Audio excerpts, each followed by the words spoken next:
This one's called options. So, really simple exercise. I think we all have probably done this at some point in our life, no matter what we call it. And the thought is to just quickly develop some pros and cons and thoughts underneath the hood of options you might be considering. There's a few different formats you could take. For example, you might just be trying to decide between yes or something in the middle or no. Or a good one is start, skip, delay, and evolve. So, for example, you have some idea for a new product feature. You could start working on it, you could skip it, you could delay it, or you could evolve an existing feature. And then basically, you'd fill out each of those into one of these four option buckets, and then just quickly fill out the stickies for pros and cons under each. So, what's the reason for start? What's the benefit of starting this feature? Here are some pros. Customers are happier sooner. We might generate more sales.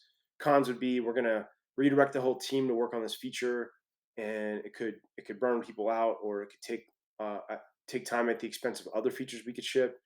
And cost, effort, and timing is just a spot for other notes like, hey, overall, here's some thoughts about this option that we've been discussing. This could be the most expensive option. This one we need to look into more deeply to better understand. So you don't need to come up with all four. Don't feel like you have to force this exercise. It's just meant to be a 5 or 10 minute exercise to do with a team and quickly kind of map out and compare options.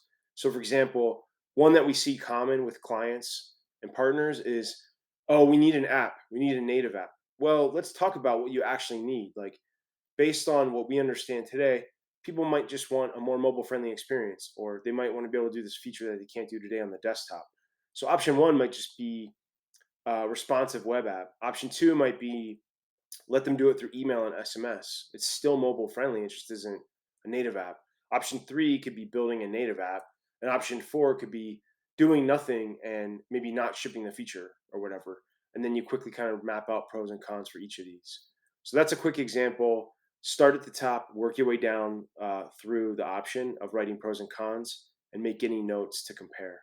This is a great one to generate quickly and go share with an exec or stakeholder to help them understand what's at stake and to give them some fodder when comparing and trying to make a decision.